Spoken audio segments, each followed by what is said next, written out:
The wind howled through the dark streets, cutting through Melanie's thin coat as she sat hunched on the curb. Her hands cradled her swollen belly, trying to block out the cold. Her eyes, red from crying, stared blankly at the few boxes of belongings scattered around her. The final eviction notice, crumpled and worn, fluttered near her feet, a stark reminder of how quickly her life had unraveled. She had known it was coming, had tried to fight it, but the world didn't wait for broken people to catch up. The landlord had been relentless. One missed payment turned into 2, then 3. With no job and no one to turn to, she had watched helplessly as her world slipped further out of her control. And now, here she was, homeless, pregnant, and alone.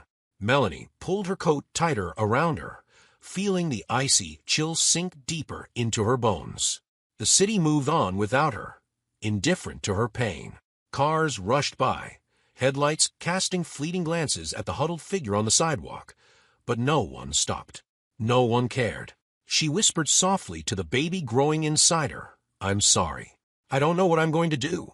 The weight of those words pressed on her chest.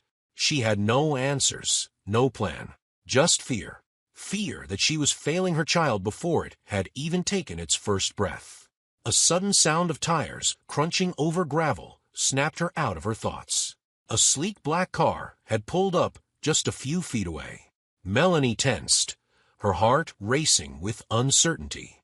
The door opened, and out stepped a man in a dark coat, his figure tall and commanding under the dim streetlights.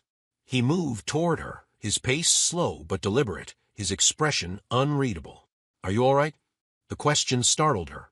His voice was firm, but there was a softness in it that made her blink away her tears. She quickly wiped her face, trying to regain some composure. "I'm fine," she replied, her voice barely audible. "Just a little setback." He glanced at the boxes by her feet, and then at the eviction notice, still fluttering in the wind. His gaze settled back on her, piercing yet calm. "Doesn't look like just a setback. What happened?" Melanie hesitated. She wasn't used to strangers asking her personal questions, and she wasn't about to spill her life story to someone who was probably just going to walk away like everyone else. But something in his eyes, a kindness she hadn't seen in anyone for a long time, made her pause. "I lost my job," she finally said, her voice low. "I fell behind on rent, and now I've lost everything." He stood there for a moment, silent, his gaze never leaving her face. Then, without warning, he reached into his pocket and pulled out his phone. "How much do you owe?" Melanie blinked, confused. "I'm not sure. A few months of rent." He nodded, as if the answer was exactly what he expected. "Stay here," he said before walking over to the property manager, who had been standing nearby, watching the scene unfold. Melanie couldn't hear what they were saying. She could see the manager's face shift from irritation to surprise. The man in the dark coat didn't seem fazed. He spoke calmly, confidently, as if it were the most natural thing in the world to solve someone else's problems. A few minutes later, he returned. "Your rent's paid for the next 3 months. You don't have to worry about that for a while." Melanie stared at him, her mind struggling to process what had just happened. Why would you do that?" she asked, her voice shaking. "You don't even know me." He smiled slightly, though there was a sadness behind it. "Sometimes helping someone else reminds us of what we've forgotten about ourselves." Melanie didn't know how to respond. She opened her mouth to speak, but no words came out. Gratitude, confusion, and disbelief all swirled inside her, leaving her speechless. The man, however, seemed completely unfazed by her reaction. "Do you have somewhere to go?" he asked, glancing at her boxes again. She shook her head. "No, I don't know where I'll go." He nodded thoughtfully, his gaze shifting to the darkened street. "What kind of work were you doing before all this?" "I was a personal assistant," Melanie replied, her voice quiet. "Just organizing people's schedules, answering phones, nothing special." The man turned back to her, his expression thoughtful. "My name's David. I think I could use someone with your skills. It's not much, but it's something." Melanie's heart raced. Was he serious? He had already done more than she could have ever expected, And now he was offering her a job. "I don't know what to say," she stammered. "You've already done so much." David shook his head, waving off her thanks. "I'm not doing this for gratitude. I'm offering you a chance. Take it or leave it." Melanie looked down at her hands, her fingers trembling. She didn't know him, didn't understand why he was helping her, but she couldn't deny the opportunity he was giving her. She had nothing left to lose. "I'll take it," she said softly.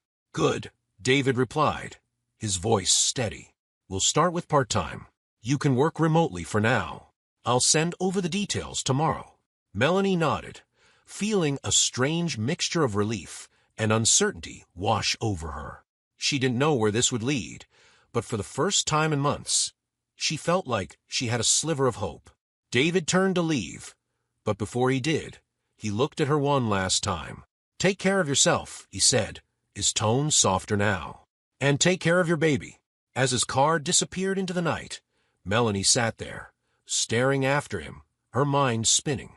She didn't know what had just happened, didn't understand why someone like him would go out of his way for someone like her. But as the cold wind continued to blow, she clung to the warmth of that small, unexpected kindness. Maybe, just maybe, things would get better after all. The next morning, Melanie woke up with a heaviness in her chest, the events of the previous day playing over and over in her mind. She stared at the ceiling, wondering if it had all been a strange dream. But the eviction notice, still crumpled on the floor, was very real. And so was David's offer. As the hours passed, she found herself checking her phone compulsively. What if he changed his mind? What if it had just been a passing moment of pity? She shook her head, trying to dispel the doubts, but they clung to her like shadows. Why would someone like him, a complete stranger, offer to help someone like her? The question gnawed at her, but before she could sink further into her thoughts, her phone buzzed. David's message was direct and to the point. He outlined the job, its tasks, and how she could start. The work was simple, managing schedules, handling emails, organizing documents, but it was exactly what she was used to. There was no mention of her pregnancy or any conditions that made her feel like a burden. He simply assumed she could do the work, and for that, Melanie felt a small flicker of gratitude. The following days passed in a blur. With the rent covered for 3 months and a part-time job to keep her occupied, Melanie began to feel a tentative sense of stability returning. She worked from her small apartment, often in silence, the hum of the city outside her window the only noise breaking the quiet. The job wasn't difficult, and David's expectations were clear. He sent her emails with instructions, asked for her thoughts on scheduling issues, and occasionally dropped in an extra task or two. Despite the new routine, Melanie couldn't shake the sense of mystery that surrounded him. Every email, every interaction, was professional but distant. There was no small talk, no personal questions. David remained an enigma, a figure who'd stepped into her life like a guardian, and yet kept his own life carefully locked away. One night, as she finished organizing the week's schedule for David, Melanie found herself staring at the screen, her fingers hovering over the keyboard. For weeks, he had been her silent benefactor, but she knew almost nothing about him. She hesitated before typing out a simple question. "Why did you help me that day?" She stared at the words, her heart pounding. It was a bold question, one that might push him away or make him reconsider his offer. But she needed to know. She needed to understand the reason behind his unexpected generosity. Several minutes passed, and just as she was about to regret sending it, her phone buzzed with a response. David's reply was short, but carried a weight she hadn't anticipated.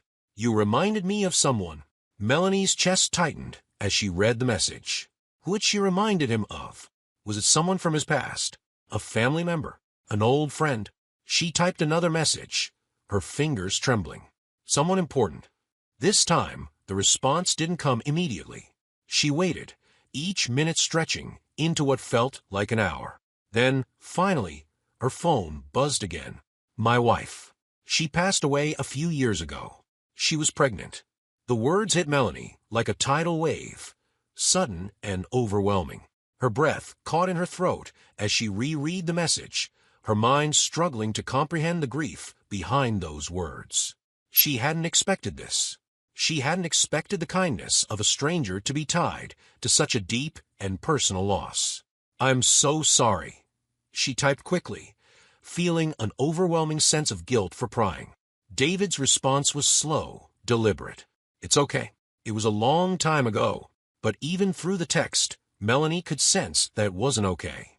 Grief had a way of lingering, of leaving scars that never fully healed. She stared at her phone, unsure of what to say next. What could she say? Nothing she offered would undo the pain he had carried for years. As the days passed, Melanie found herself thinking about David more often. She worked diligently, completing tasks with care and precision, but her mind frequently wandered back to that simple text. She was pregnant. His grief became a shadow that seemed to hang over every interaction, though he never spoke of it again. Winter crept in slowly, and Melanie's pregnancy advanced. She spent most of her days at home, working quietly and preparing for the baby's arrival. Despite the looming uncertainty of her future, there was a strange sense of calm that came with having someone, to depend on. David had kept his word, never missing a payment, and always being available for work-related matters. His presence in her life, though distant, had become a quiet, comforting constant. One afternoon, as Melanie sorted through emails, she received a phone call from David. It was rare for him to call. Most of their communication had been through emails or text. Her heart skipped a beat as she answered, unsure of what to expect. "Melanie," his voice came through, steady and calm. "I just wanted to check in. How are you feeling?" The question caught her off guard. For weeks, their conversations had been strictly professional, and now he was asking about her well-being. She hesitated before answering. "I'm all right. Just getting through each day. The baby's due soon."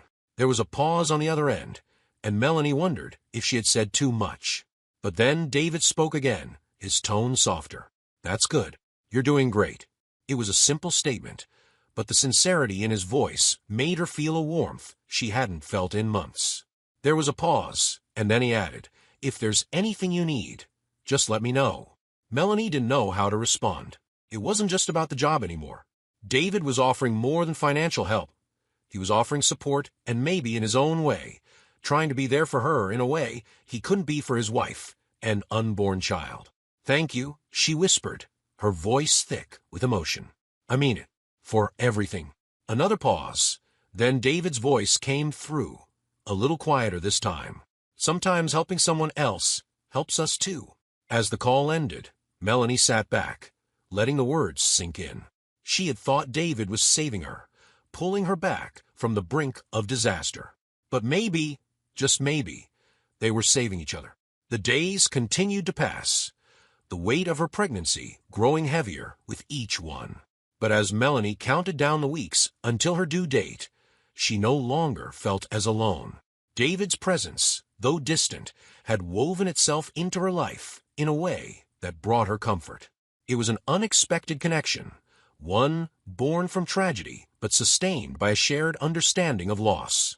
And for the first time in a long while, Melanie began to believe that maybe, just maybe, things would be all right. Winter deepened, bringing with it a biting chill that seeped through Melanie's apartment. The heating barely worked, but she didn't mind. She had learned to live with discomfort.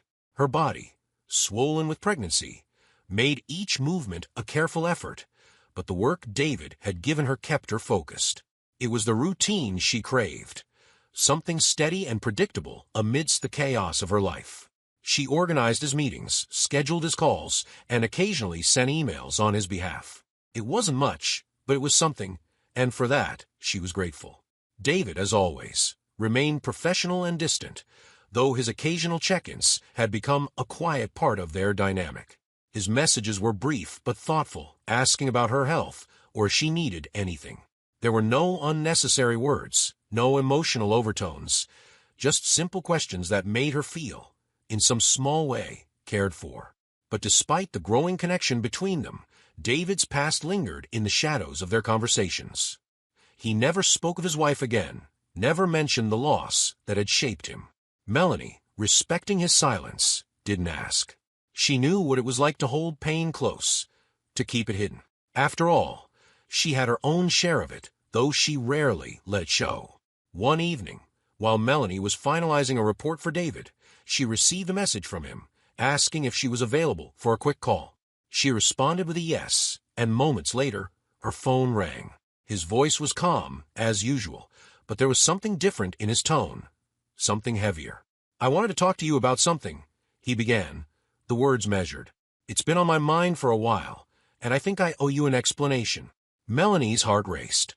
She had been waiting for this moment, for him to open up, but now that it was happening, she wasn't sure she was ready to hear it. "You don't owe me anything," she said softly, trying to ease the tension. "I do," David replied, his voice firm but gentle. "You've been working for me for months now, and you've never once asked for more than I've given. But I feel like you deserve to know the truth." There was a pause, and Melanie waited, her breath caught in her chest. "My wife, Elaine," David said, his voice quieter now, "died in a car accident 5 years ago. She was 7 months pregnant at the time. We were coming back from a doctor's appointment when the accident happened. I walked away with barely a scratch. She didn't." The silence that followed was suffocating. Melanie couldn't speak. Her throat tightened as she imagined the weight of that moment, the unimaginable grief he must have carried all these years. "I didn't know how to move on after that," David continued, his voice strained. "I threw myself into work, into building the company, because it was the only thing that made sense. But nothing ever really filled the emptiness. That day, when I saw you, I don't know why, but something clicked. You reminded me of Elaine in a way I can't explain." Melanie swallowed hard, trying to find the right words. "I'm so sorry, David," she whispered, her voice barely audible. He sighed, a sound filled with years of unspoken sorrow. "It's all right. I've made my peace with it, as much as one can. But I didn't help you out of pity. I helped you because I wanted to believe that I could still do something good, that I could still make a difference for someone." For a moment, neither of them spoke. Melanie could hear the faint hum of the city outside her window, the distant sounds of life continuing as if nothing had changed. But inside her apartment everything felt different. David's words hung in the air, raw and vulnerable, and she realized just how much pain he had been hiding beneath his calm exterior. "You have made a difference," she said quietly. "More than you know." David didn't respond immediately, and when he did, his voice was softer. "I'm glad. I just wanted you to know that. I didn't want there to be anything unsaid between us." Melanie nodded, even though he couldn't see her.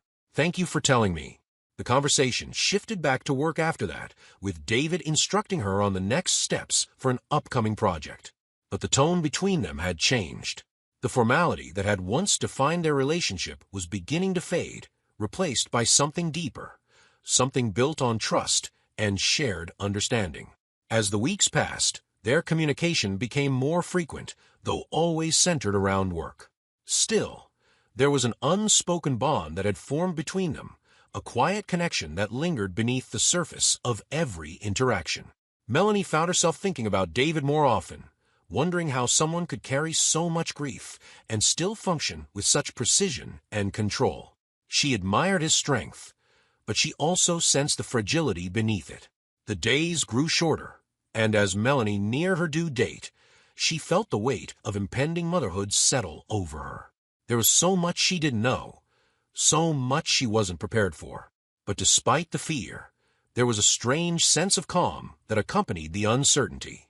She had a roof over her head, a job that provided some stability, and someone, David, who had been there for her in ways she never expected. But with the calm came questions. She had seen a glimpse of David's pain, but she wondered if he had ever allowed himself to truly heal. Had his generosity toward her been a way of atoning for the past, or was there something more? She didn't know, and part of her was afraid to ask. One night, as she lay in bed, the baby kicking gently beneath her hand, she thought about how much had changed since that fateful day on the curb. She had gone from being lost and alone to finding a fragile sense of hope. But the path ahead was still uncertain. Her future, her baby's future, was unknown. And while David had given her a chance, she knew that the rest was up to her. With a deep breath, Melanie closed her eyes, letting the rhythmic sound of the city lull her to sleep. She didn't know what tomorrow would bring, but for now, that was enough. She had survived this far. She would survive the rest. Melanie woke up one morning with a sharp pain twisting through her abdomen. It wasn't the usual discomfort she had gotten used to over the last few weeks. This was different, more intense. She breathed deeply, trying to steady herself. It wasn't time yet, she told herself. She still had a few more weeks before the baby was due. The pain subsided, leaving her feeling uneasy but determined to push through. There was too much to do to let a few cramps slow her down. She went through her tasks for the day, managing David's schedule and responding to emails, but the dull ache in her belly remained. Every now and then, it would spike, sharp and unrelenting, forcing her to stop and catch her breath. Still, she tried to ignore it. There was work to be done, and she couldn't afford to take a break. Not now. In the back of her mind, Melanie knew she should call someone. But who? The hospital would only tell her to come in, and she couldn't afford to spend hours sitting in a waiting room just to be told everything was fine. And David? Well, she didn't want to worry him unnecessarily. He had enough on his plate. She pushed through the discomfort, convincing herself that it would pass. By late afternoon, the pain became unbearable. She doubled over in her chair, clutching her stomach, gasping for breath. Panic rose in her throat. This wasn't normal. Something was wrong. She fumbled for her phone, her hands shaking as she dialed David's number. The phone rang twice before he picked up. "Melanie, what's going on?" His voice was calm, but there was an undercurrent of concern. "I think something's wrong," she managed to say, her voice strained. "The baby. It's not supposed to happen yet, but I'm in pain." "It's bad, David." There was a brief silence on the other end, and then his tone shifted, steady and authoritative. "I'm coming to get you. Don't move. Just breathe. I'll be there in 10 minutes. She barely had time to respond before he hung up. The next 10 minutes felt like hours, each wave of pain pulling her deeper into fear. Her mind raced with possibilities. What if something was wrong with the baby? What if she wasn't ready for this? She hadn't even prepared the nursery, hadn't packed a hospital bag. Everything felt too soon, too fast, and she wasn't ready. True to his word, David arrived quickly. He found her hunched over, tears streaming down her face, and immediately rushed to her side. His hand on her shoulder was warm, grounding her in the moment. "It's going to be okay," he said, his voice soft but firm. "We'll get you to the hospital. Just hold on." The drive to the hospital was a blur of lights and sounds. David remained calm, though Melanie could feel the tension in the way he gripped the steering wheel. She tried to focus on her breathing, on keeping herself composed, but fear gripped her heart, making each breath feel shallow and inadequate. When they arrived, nurses quickly ushered Melanie into a room, asking rapid-fire questions about her pain, her pregnancy, her medical history. David stayed by her side, answering for her when she couldn't find the strength to speak. His presence was a comfort, though neither of them said much. There was nothing to say except to wait for the doctors to tell them what they feared most or hoped to hear. Hours seemed to stretch endlessly. The pain came in waves, relentless. But Melanie managed to stay calm, focusing on David's voice, his reassurances. Finally, a doctor arrived, his face serious but calm. "We're going to have to perform an emergency C-section," he said, his tone leaving no room for debate. "The baby's in distress." Melanie felt her world tilt. This wasn't how it was supposed to go. She had pictured something different, something peaceful and calm. But now she was faced with the unexpected, with the terrifying unknown. David's hand gripped hers as they wheeled her away to surgery. "I'm right here," he whispered. "You're not alone." The bright lights of the operating room blurred in her vision as the doctors worked, their voices a low murmur she could barely understand. The pain subsided under the anesthesia, but the fear remained, a constant weight pressing down on her chest. She focused on breathing, on staying calm, but it was difficult to push away the thoughts racing through her mind. What if something happened to the baby? What if she didn't make it? What if she wasn't strong enough? And David? Why had he come for her so quickly, so instinctively? The way he had rushed to her side without hesitation made her feel something she hadn't allowed herself to feel in a long time: safety. But why did he care so much? Was it guilt? Was he trying to make up for what he lost? Or was there something more? Something neither of them had been able to admit yet? Time felt distorted as the surgery progressed. Every sound seemed distant, every sensation muted. But then, through the haze, she heard it. The thin, high-pitched cry of a newborn, her baby. Relief washed over her like a wave, and tears filled her eyes. The doctors congratulated her, their words kind but distant, as they placed the small, bundled figure in her arms. She looked down at her daughter, her heart swelling with an emotion so powerful it left her breathless. The tiny, fragile life in her arms was hers, and for a moment, nothing else mattered. Not the fear, not the uncertainty, just this small, perfect being. David stood nearby, watching quietly, his eyes filled with something she couldn't quite read. He looked relieved, but there was more to it. Something deeper, something unspoken. For the first time since they had met, Melanie saw a flicker of vulnerability in his expression. He wasn't just relieved that the baby was okay. He was relieved that she was okay. "You did it," he said softly, his voice thick with emotion. "You're both safe." Melanie smiled weakly, exhausted but overjoyed. "We're safe," she whispered, looking down at her daughter. "Thanks to you." David didn't respond immediately. Instead, he reached out, gently brushing his fingers against the baby's cheek, a soft smile tugging at the corners of his lips. For a moment, the weight of his past seemed to lift, replaced by a quiet peace. "I'm just glad I could be here," he finally said. As they sat together in the quiet room, the baby nestled between them, Melanie felt a strange sense of completion. It wasn't just about the baby or the fact that they had made it through the ordeal. It was about the connection that had formed between them, the understanding that had grown from shared pain and unexpected kindness. They had both come into each other's lives a moment when they needed it most, though neither of them could have predicted it. And now, as they looked at the tiny life they had fought so hard to protect, Melanie knew that something had changed between them, something profound. The hours following the birth of her daughter were a blur of exhaustion and emotion.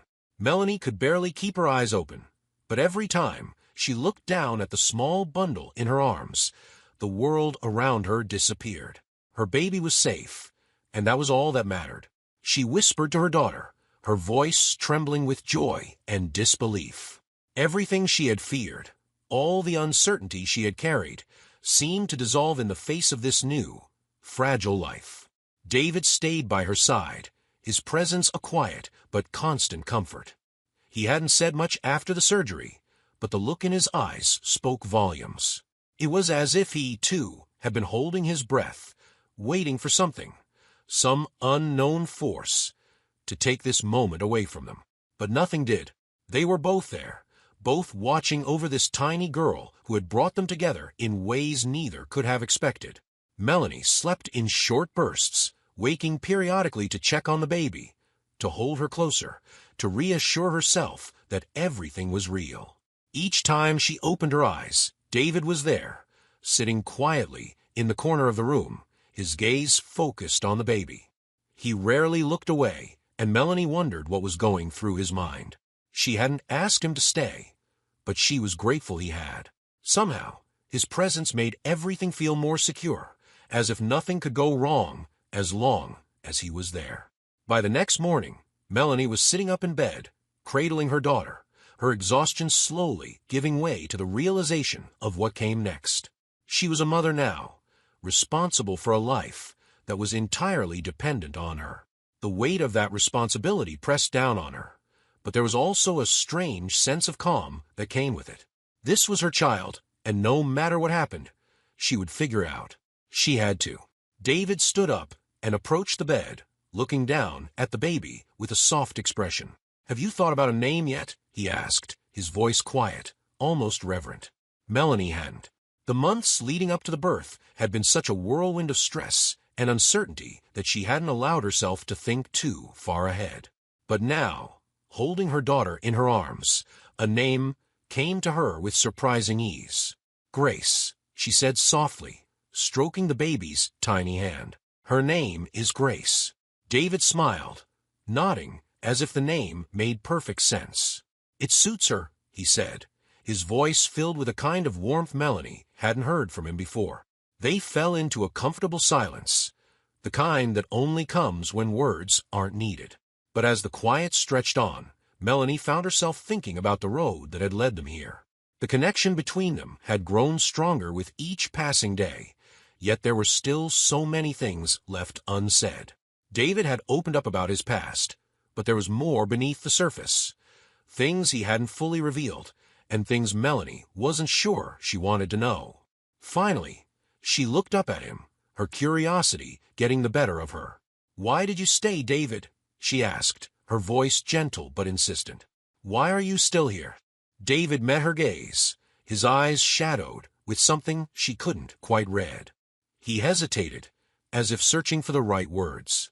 "I stayed because I couldn't leave you," he said finally, his voice barely above a whisper. "I told myself I was just helping out, that I was doing the right thing. But the truth is, I couldn't stand the thought of losing someone again." Melanie's heart tightened in her chest. There it was, his grief, the wound that had never fully healed. She had always sensed it, but hearing him say it out loud made it real in a way she hadn't anticipated. "You didn't lose me," she said softly. "And you didn't lose her." She glanced down at Grace, her heart swelling with the truth of her words. "We're here, David." For a long moment, David didn't respond. He stood there, his hands in his pockets, his eyes focused on the baby. Then, slowly, he nodded, as if her words were something he had needed to hear for a long time. "I know," he said, his voice rough with emotion. "But it doesn't stop the fear.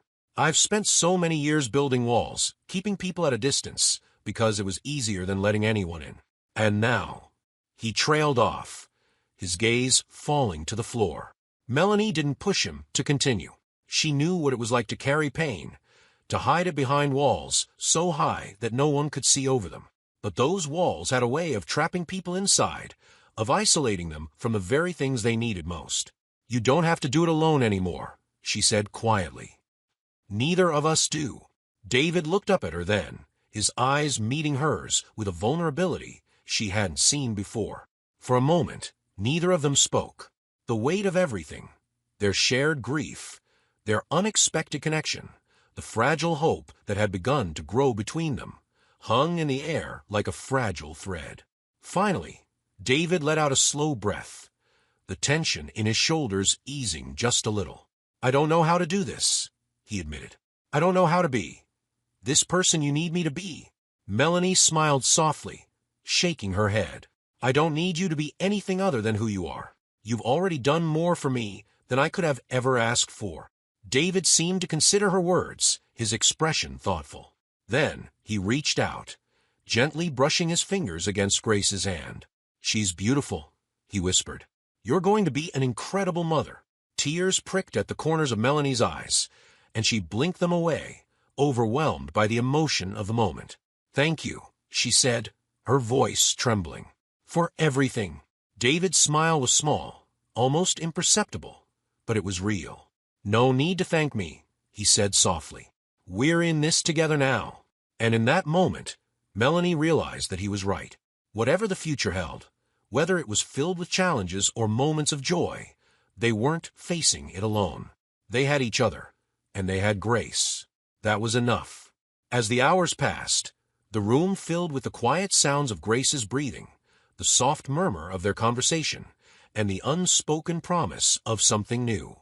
In the weeks that followed Grace's birth, Melanie's life settled into a new rhythm. It wasn't the calm, predictable life she had imagined before everything changed, but it was hers, and that made enough. Late nights spent feeding Grace, quiet afternoons with the baby sleeping on her chest, the soft hum of her work.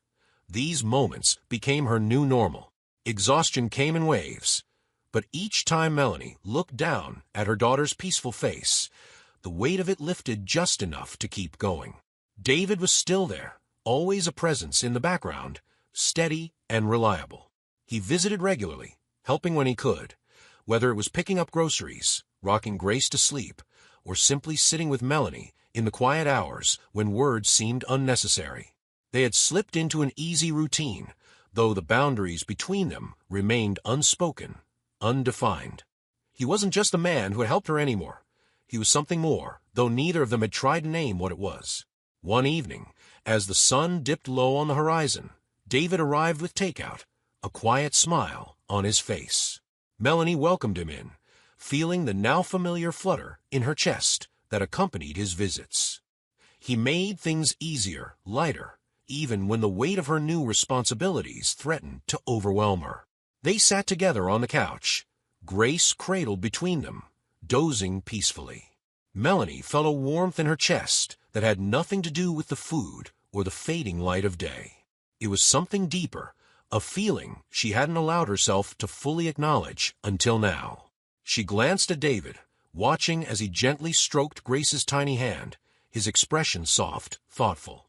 "You're good with her," Melanie said, her voice quiet. David looked up, meeting her gaze. He smiled, but it didn't quite reach his eyes. "I try," he replied, his voice low. For a moment, neither of them spoke, the silence between them filled with the quiet sounds of the baby's breathing. Melanie had grown used to these silences, the comfortable spaces where neither of them felt the need to fill the air with words. But tonight felt different. There was something unspoken hanging between them, something that had been growing for weeks, waiting to be acknowledged. "David," Melanie said softly, unsure of how to begin. "I've been thinking." He raised an eyebrow, waiting for her to continue. "You've done so much for me, for us, and I don't know how to repay you for all of it," she continued, her words tumbling out faster than she'd intended. "But I've realized that it's more than that. I don't know where I would be without you, and I don't know where we're supposed to go from here."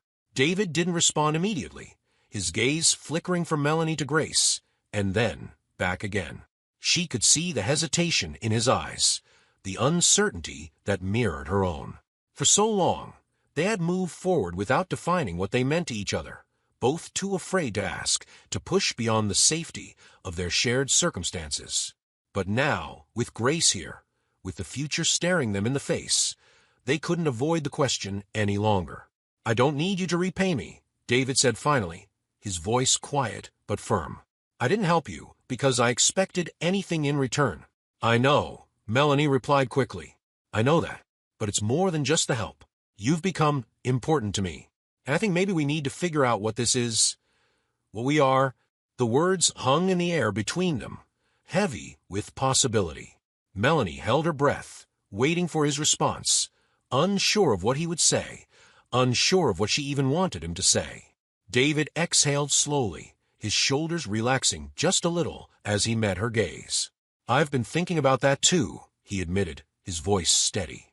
"But the truth is, I'm not sure I know how to do this. After everything that happened, I told myself I wasn't going to let anyone get close again. But you." He stopped, his voice faltering for a moment. Melanie could see the conflict in his eyes, the push and pull of grief and hope, the fear that still held him back from fully embracing the present. "You've made it impossible not to care," David said softly, his eyes locking with hers. "I don't know what this is, but I know that I don't want to lose it. I don't want to lose you, or Grace." Melanie felt her heart swell at his words, a rush of emotion she hadn't expected to feel so strongly. For the first time in what felt like forever, she allowed herself to hope, to believe that maybe, just maybe, there was a future here, a chance at something real. "I don't want to lose you either," she whispered, her voice thick with emotion. They sat in the quiet of a moment, the weight of everything they had been through, everything they had shared, settling around them like a fragile promise. There were no grand declarations, no sweeping gestures, but there didn't need to be. The connection between them was enough, the unspoken understanding that whatever came next, they would face it together. David reached out, his hand finding hers, and they sat there in the fading light, the future unfolding quietly before them. As the days turned into weeks, their bond continued to deepen, though neither of them rushed to label it. There was no need for definitions, No pressure to move faster than they were ready for. They were content to let things unfold naturally, to allow themselves the space to grow together in their own time. Grace became the center of their world, the tiny life that had brought them together and given them both something to fight for. Every moment spent with her felt like a gift, a reminder of how far they had come, how much they had overcome. David continued to be a steady presence in their lives, but the walls he had built around himself were slowly coming down. Melanie could see it in the way he smiled at Grace, in the way he spoke to her, in the way he allowed himself to be vulnerable in front of Melanie. The man who had once kept everyone at a distance was learning to let people in again, and Melanie couldn't help but feel a quiet sense of pride in being a part of that. One evening, as they sat together with Grace sleeping peacefully between them, David turned to Melanie, his expression thoughtful. "I never thought I'd get a second chance," he said softly, his voice filled with quiet wonder. "But you've given me that. Both of you have." Melanie smiled, her heart full. "We're all getting a second chance," she replied, her voice tender.